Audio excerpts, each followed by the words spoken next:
Greetings, Tanglers. Welcome to the last day, day 31 of Inktober. And today's tangle is pokeroot. Many of you might know this one, but if you don't, it is pokeroot, which is a Zentangle Headquarters original. I know that I'm going to let this one burst out of my string, so I'm not going to ink that until the end. So a little bit that I want you to think about with pokeroot. Actually, I just changed my mind and I'm just going to do the bottom. And you'll see in a moment why, because I'm going to explain it to you. So basically, pokeroot is quite organic. It grows. So what I want you to think about is that it has to have a base. It has to be grounded to something. So I wouldn't just start a pokeroot in the middle. I'll get to the middle, but I'm not going to start it there. So to do pokeroot, we're going to do either a straight line or a curve. That's up to you. I'll do a combination. And then we're going to do a very thin aura to that. So think of this as like the stem of a flower or a berry or anything like that. Then at the top, we're going to do a very small frown, or some people say it's a hat. I think Maria says she puts a hat on it.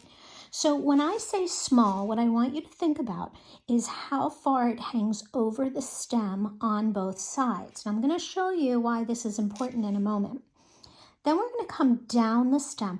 I can't tell you how far to come down. You're probably going to change that up a little bit. This one's going to get a lot of character.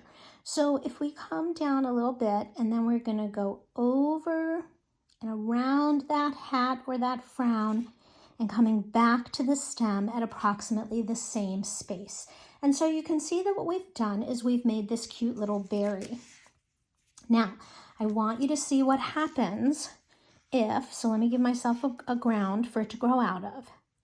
So if instead of making a really thin stem, if we make a thicker stem, and if instead of just a little frown, our pokeroot's just going to be a little sad, let's just say he's like really unhappy and extends really far on both sides.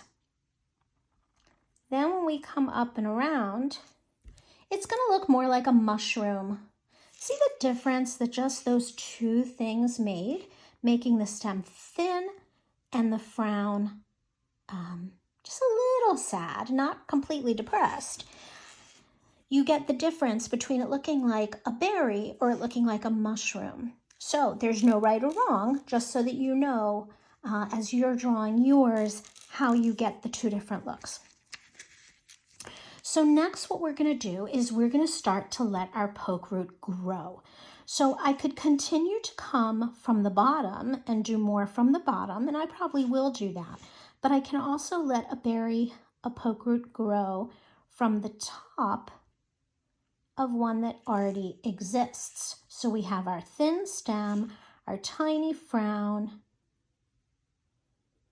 and then our berry that we want to meet at approximately the same space.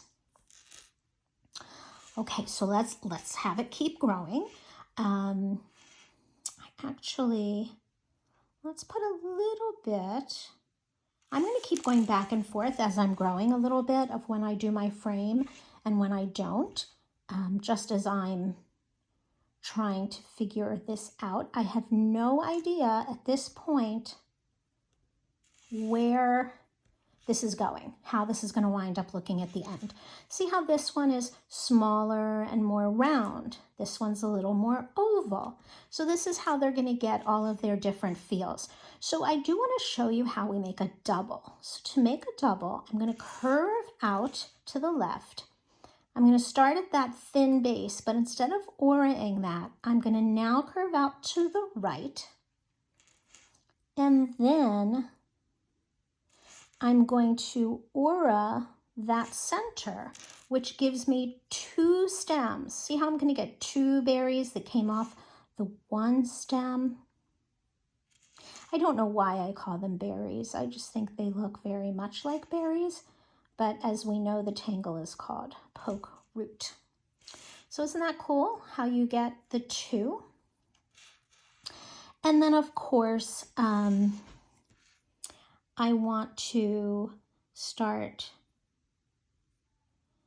as I'm letting it grow. I'm going to start having some that go behind others. So now I could finish that because I'm not going to do anything more there. But see how now I'm only getting that tiny bit that's then going to come out on the other side. I think I want one to be coming out here. So basically at this point, draw in the hollow ball fashion. Coming back around. See how that nicely just filled in that space as it tucked behind what already existed? So I couldn't draw that one first. I wasn't really sure that that one was even going to be there. I decided to add it there because it was a big open space to me that I wanted to fill a little bit more of. So we're just going to keep growing our poke root. I do want you to know that the poke root doesn't all have to grow from the exact same direction. So let's bring one that's coming down, because we don't have to grow it all the same. And I'm actually down here going to put one where you only see the top. So the rest of this poke root is down here somewhere, right? That's just how I'm helping to fill in some of the space.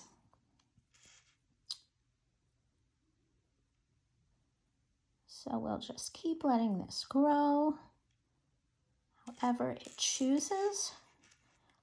I'm actually going to try something that I've really never tried. Let's see if we can make a triple berry.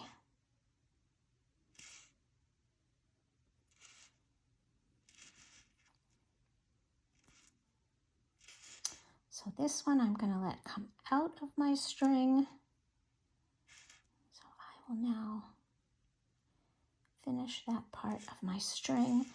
I think that I'm going to let this one not fully extend the string. These are your no right or wrong decisions. And as I said, I don't even know what I'm really doing. I'm just kind of letting my piece dictate to me what I'm doing. And then I think because I want to fill this space a little bit, I'll let another one go in there.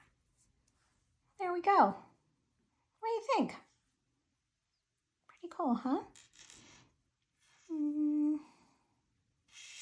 So right now, as I'm looking at this, I'm just seeing that I have this huge poke root coming out of that side and a little one here. I'm feeling like I want something out here a little bit, but I already put in my border. So what I'll do is I'll just let one come out from under. That one came out from underneath the string. And that just kind of answers my listening to my creative self and what is feeling good at this time. So as far as shading of poke root, we always want to put, it's always a safe bet to put your shading where one tangle goes under another. So I'm looking all the way around and seeing, so this one's behind, so I'm going to put all those spaces that connect where it goes behind. See, this one is fully on top, so I'm not going to do anything there. And I inevitably forget. I lose track. And so typically I find that as I'm going. It will show its face to me at some point if I miss it in my first go round. Okay, now another place that people might put the shading is where the stem goes underneath that little frown. You might also put it where a stem comes out of a poke root. I'm not going to do that because I'm actually going to make my stems the white. I'm going to use my white gel pen for my stems, or I might use white chalk. That might be another idea, but just as I'm thinking whole composition, where I've put some white in each of my tangles. So another thing that you can do, because these are berries and we know that they're rounded, is we can just put like little commas in different places of the berries, going back and forth. See the magic of shading and how just doing that rounded those up. Put this one down here. And also helped make it so that the ones that didn't have any shading in them don't look so harsh. So there you go. There is poke root. I am now going to go back in, look at my whole composition, make sure that everything looks tidy to me. And I will probably come back tomorrow and just share with you my finished product. So have fun with this one. Thanks for hanging in on Inktober. I hope you learned some new tangles, and we'll see you tomorrow for a wind up. Bye-bye.